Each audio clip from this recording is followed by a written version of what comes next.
everybody. Give her a hand.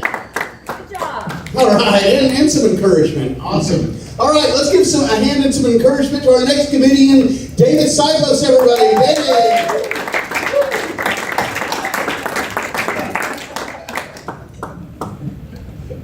All right, everybody. So years ago, I worked with the volunteer fire department. And you expect two things out of your firefighters. You expect them to be brave. The other thing is you expect them to be competent.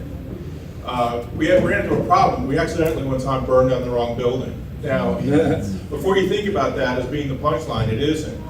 We actually got contacted by a rancher who gave us a building to burn down for fire training. You put a bunch of hay in and you burn it down, and when you're all done, you burn down the building. The problem is, that whole arrangement is just a little too easy. Somebody calls you up and tells you they have a building to burn down, that's arson. Apparently nobody was worried about arson. Arson is contacting the fire department and subcontracting their hits with us. It actually really would be the perfect crime. Call the fire department, crisscross. Obviously this guy wanted to call in the professionals. Problem number two was, when he told us where the building was located, yet we forgot. We were out in the country, and in the country there is no straight line between 2 points. We'd go out on these grass fire calls, and you would leave the station and the smoke would be straight ahead. You're driving to the smoke, driving on country roads, smoke's not behind you, you're sneaking up on it, now the smoke's over here. And then pretty soon, by the time you get there, you're completely lost. Problem number three is, we weren't watching the signs. And I'm not talking about the road signs, because this is the country, so they're all shot full of holes anyway.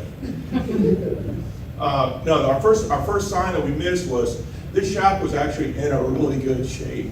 As a matter of fact, we would be hard pressed to think of this as a shack. Nobody stood around and said, I think this shack might be too good to burn. Normally when we find these buildings like this, or we're given these buildings like this, we get just a couple of burns in and the building's too flimsy, and we would have to just burn it down and the night would be over. This thing, we burned all night long. Matter of fact, we got so many burns out of it, we had to call a tanker in so we can get some more activity in there.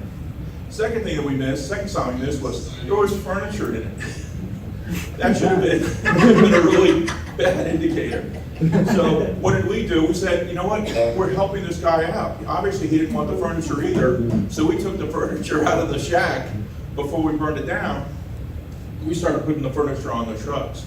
Now that probably really screwed with the people in the county, watching the fire department drive back to the station with a bunch of furniture tied to the trucks. I think some people were probably thinking, no wait, I thought it was just the cops that confiscated stuff. The funniest thing of all, though, was when the property owner came out, and saw this burn mark, the exact size of the building. He was probably really ticked off. Oh, I'm getting the sign. Thanks, guys. Oh, dude.